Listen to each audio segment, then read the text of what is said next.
Bonjour à tous, bonjour tout le monde, j'espère que vous allez bien, je suis très contente de vous retrouver aujourd'hui pour un nouvel épisode du podcast, mais également, vous le savez maintenant, pour une vidéo sur YouTube. N'hésitez pas si vous avez envie de voir ma tête, si vous avez envie de pouvoir commenter, échanger avec moi en commentaire, à me retrouver également sur YouTube. Donc j'espère que vous allez bien en cette fin d'année, là on s'approche doucement mais sûrement, même plus que sûrement vers la fin de l'année. J'espère que tout se passe bien pour vous, j'espère que vous allez bien, j'espère que ce mois de décembre se passe comme vous le souhaitez. Et puis on va se lancer, c'est bon pour l'introduction moi je pense, non? Dites-moi, vous me direz, mais moi je pense qu'on est pas mal. Aujourd'hui on se parle d'un sujet que j'ai jamais abordé dans les épisodes de podcast précédents, il me semble pas avoir abordé ce sujet-là, qui est la jalousie.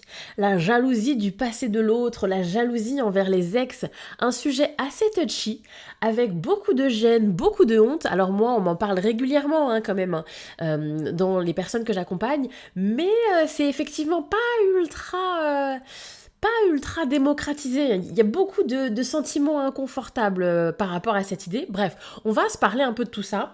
Et donc, j'ai mis dans mes notes, là, je sais pas comment le titre que j'aurais mis à la fin, mais moi, dans mes notes, j'ai mis « Pourquoi est-ce que ça nous hante ?» Parce que c'est un peu ça. Et comment est-ce que je vais pouvoir m'en libérer de ça, en fait? Parce que moi, j'ai des personnes qui viennent en me disant « Ça me saoule, quoi. Ça me saoule. Enfin, c'est bon, je comprends pas. J'ai pas 15 ans. Je me doute bien que il ou elle avait une vie avant. Je me doute bien que je suis pas la première ou le premier partenaire. Pourquoi est-ce que ça me bouffe autant? Et vous voyez, souvent, il y a vraiment quelque chose presque viscéral, en fait. Les gens, ils vous disent, ça me prend aux tripes, en fait. À l'idée d'imaginer l'autre, à l'idée de penser, où je suis tombée sur une photo, j'ai vu un truc, et ça me prend aux tripes dans mon corps, il y a vraiment un truc qui se passe. Qu'est-ce qui fait que ça me déclenche à ce point-là? Et donc, c'est des personnes qui vont me décrire, là je tombe dans des pensées un peu obsédantes, envahissantes, j'y pense.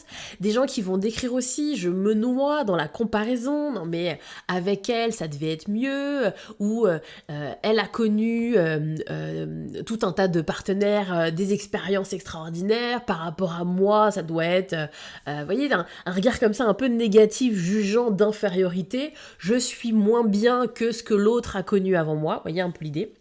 Bref, vous voyez un petit peu, tout ça est un véritable poison, ça crée vraiment quelque chose d'assez compliqué, et souvent c'est également mal compris, mal perçu. Vous tombez sur des gens en face, que ce soit la personne avec qui vous êtes, à qui vous en parlez, ou parfois quand vous en parlez autour de vous, mais t'es ridicule, c'est son passé, qu'est-ce que... Toi aussi t'as un passé peut-être, enfin, vous voyez, il y a vraiment ce truc-là un peu jugeant de, mais comment ça, des trucs comme ça, comment ça peut te prendre autant la tête? C'est un peu ridicule et donc on se sent un peu tout seul dans sa galère quand on entend ce genre de discours. Vous voyez, moi c'est vraiment ça, des gens qui viennent me voir en me disant, voilà, quand j'en parle, on me dit que je suis un peu folle, que je suis un peu ridicule, que je suis un peu stupide, un peu fou, à l'idée de me prendre la tête pour ça, quoi. Bref, on s'en parle donc et on commence avec la question du pourquoi. Pourquoi? Alors oui, si je baisse les yeux, vous inquiétez pas, c'est parce que je suis en train de regarder mes notes pour que j'oublie rien de ce que j'ai prévu de vous dire. Donc, pourquoi? Pourquoi est-ce que ça me bouffe autant? Pourquoi ça me hante autant? Pourquoi est-ce que je suis tellement mal à l'idée de penser ou de souvenir les choses? Déjà, il y a une grande part d'imaginaire. C'est-à-dire que souvent, c'est pas tant le passé réel, les vraies informations, les vrais événements qui se sont déroulés, mais tout ce que vous allez imaginer. Tout le film que votre cerveau crée, extrapole avec une photo, avec une information, vous voyez, typiquement, et alors, elle était jolie, oui, je vous fais un peu des trucs un peu clichés. Elle était jolie, ton ex, ah ouais, elle était belle, et alors là, j'imagine un mannequin, j'imagine une femme extraordinaire. Pareil, à l'inverse, vous allez avoir sur le plan plus masculin, et du coup, comment il était sexuellement, ou comment il était sur le plan de son corps. Ah ouais, non, c'est un mec qui s'entraînait, c'est un mec qui allait à la salle, et donc on imagine, oh là là, un mec bodybuildé, elle était avec un homme extraordinaire, qui lui a fait vivre des choses extraordinaires. Bref, vous voyez l'idée? Donc, c'est-à-dire qu'on voit bien oui, elle était jolie, lui, il était musclé, oui, il était bon amant. Alors là, on s'imagine tout de suite votre cerveau, il pousse, et alors là, il crée un scénario digne des plus grands films, vous voyez, c'est vraiment ça. Et donc, votre esprit va rajouter des détails, des scénarios, va amplifier complètement une réalité et ça va venir nourrir vos propres doutes, vos propres insécurités, clairement. Donc, effectivement, le premier point, c'est ça. Quelle est la part entre l'imaginaire, entre ce que je projette et la réalité de ce qu'on m'a donné comme information ? Parfois aussi, quand même, je le nuance, vous avez aussi des gens qui vont pousser fort dans l'imaginaire parce qu'on leur donne pas grand-chose. Parce qu'ils ont soif de détails. Donne-moi des détails, comment était son corps, comment tu te sentais dans la sexualité avec il ou elle, etc. Enfin bref, qui poussent à avoir beaucoup d'informations. Et en face, non, j'ai pas envie de parler de ça, laisse-moi tranquille. Et qu'est-ce que tu vas faire de cette information ? Enfin, vous voyez, qui sont un peu dans la résistance. Et donc, alors si tu me donnes rien, j'imagine, je projette, je fantasme et mon cerveau s'emballe. 2. Souvent également, on est un petit peu dans ces fonctionnements-là parce qu'il y a un goût de pas assez. Parce qu'on a une estime relativement basse, c'est souvent ça, hein, c'est souvent des gens qui ont une estime de soi pas ultra développée, et donc forcément c'était mieux avec l'autre, moi c'était moins bien, c'était quelqu'un qui était plus belle, il était plus fort, il y avait plus d'argent, sexuellement parlant c'était plus extraordinaire qu'avec moi, enfin vous voyez, il y a comme ça quelque chose de forcément dans la dynamique négative, dans l'infériorité. Vous voyez, ça vient rappuyer, comme je disais tout à l'heure, sur vos insécurités, avec une estime un peu basse, parfois même au ras du sol. Vous voyez, vous avez des gens qui ont vraiment très très peu d'estime. Et donc, effectivement, ça va venir complètement nourrir vos propres croyances déjà là, personnelles, en fait. Je crois déjà que je suis pas extraordinairement belle. Je crois déjà que je suis pas le meilleur des amants. Je crois déjà un peu tout ça. Et ce type de pensée, ça vient remettre une pièce dans la machine, ça réactive en tout cas toutes mes croyances liées à mon estime plutôt faiblarde, si on peut dire ça un peu comme ça. 3e idée, pourquoi est-ce que c'est compliqué ? Parce qu'il y a beaucoup de personnalités aussi, un peu dans le contrôle, qui aiment bien être dans la maîtrise, et là je maîtrise pas tout. Et là, il y a une partie de l'autre, il y a une partie du vécu de l'autre qui m'échappe complètement, qui ne m'appartient pas. Et pour beaucoup de personnes, c'est extrêmement insécurisant. Parce que vous avez des personnes qui se sentent bien quand c'est structuré, quand c'est cadré, quand c'est maîtrisé, quand c'est contrôlé, en fait. Quand elles ont accès à tout, quand elles contrôlent tout. Et quand elles sont comme ça dans une sensation de pouvoir un petit peu maîtriser ce qui se passe.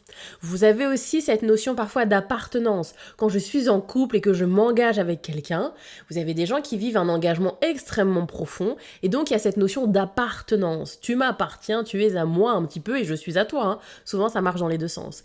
Et donc, à savoir que ce qui m'appartient a aussi été appartenu à quelqu'un d'autre avant, c'est extrêmement douloureux, c'est extrêmement compliqué. Donc souvent il y a un peu de ça, il y a de l'appartenance et du contrôle, et donc effectivement là non. Là, ça ne m'appartient pas, il y a une partie que je ne maîtrise pas, une partie qui ne m'appartient pas, et ça, pour beaucoup de personnes, c'est un vrai challenge.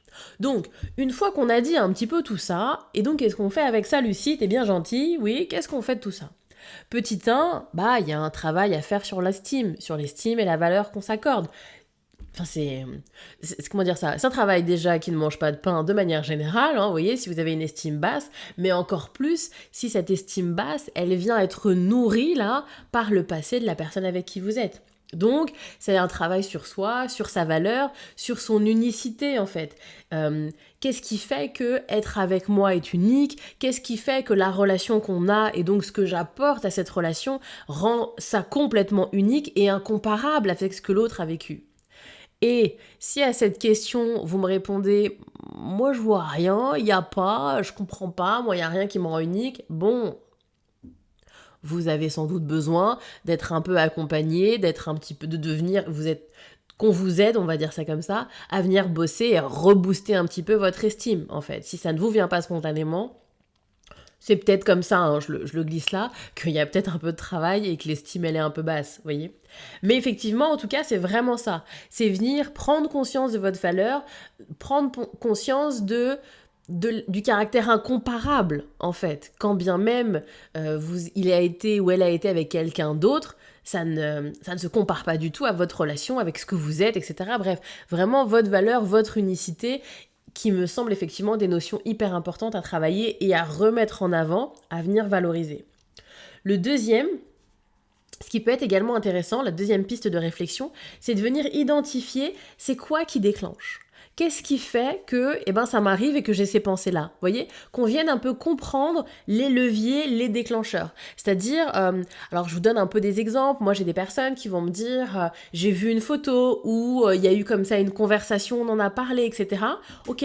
Et donc, dans quel état j'étais? Comment je me sentais à ce moment-là? Vous voyez, c'est vraiment important de travailler sur la question du contexte et de vraiment, qu'est-ce qui a été un peu le déclencheur pour effectivement mieux faire de la prévention, on va dire ça. Alors, il n'existe pas un monde où je vis dans le coton et puis il n'y a jamais rien qui me déclenche, mais je sais pas moi, alors, je vous donne des exemples un peu bidons, mais je sais que les photos, ça peut être quelque chose qui me déclenche. Bon, si je commence à venir farfouiller dans ces affaires, si je commence à, je sais pas moi, à me dire que on va, je sais pas moi, regarder un carton, enfin moi, je sais pas trop d'exemples, vous voyez l'idée, mais je m'attends à potentiellement voir peut-être quelque chose, en fait.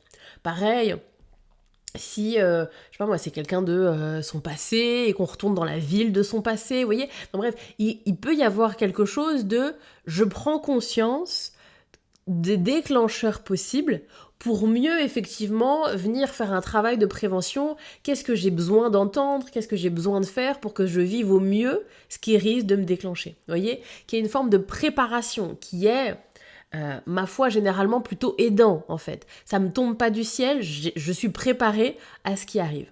La troisième piste de réflexion que j'aime bien, c'est de pouvoir être intentionnel dans le fait de mettre le focus sur le présent.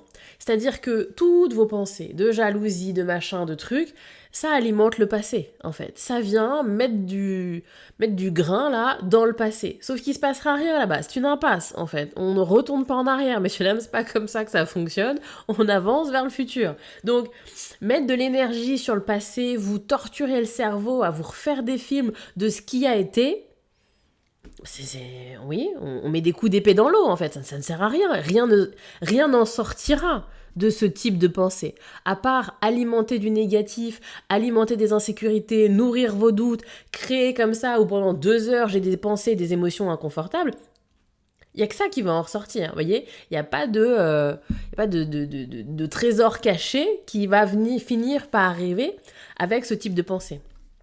Et donc, je vous vois venir, je vous connais bien, vous allez me dire, bah oui, mais si je pouvais le contrôler, Lucie, je le ferais, vous pensez bien? Oui, j'imagine bien. Donc, là où c'est important quand même d'avoir en tête, c'est que, effectivement, je ne vais pas avoir de contrôle sur la pensée. C'est-à-dire que, je maîtrise pas mes pensées, en fait. Mes pensées, elles m'arrivent comme ça dans le cerveau, tac, ça vient. C'est pas moi qui suis allé les chercher, elles sont venues à moi. Ok. Et donc, si, je sais pas moi, il y a une réflexion sur, je sais pas moi, j'entends un prénom, ah tiens, c'est le prénom de son ex, tac, ça m'a déclenché. Bon, c'est pas moi qui suis venu le chercher. Ok, il y a ça, il n'y a pas de souci, j'ai pas de maîtrise là-dessus, et c'est important que vous le compreniez et que vous l'ayez en tête. Ça se maîtrise pas. J'entends Caroline ou j'entends, qu'est-ce que ça peut être, Michael. Et tac, ça me déclenche parce que c'est le prénom de son ex. Ce que ça vient déclencher chez moi quand j'entends Caroline ou Mickaël, j'ai zéro maîtrise, on est bien tous d'accord là-dessus.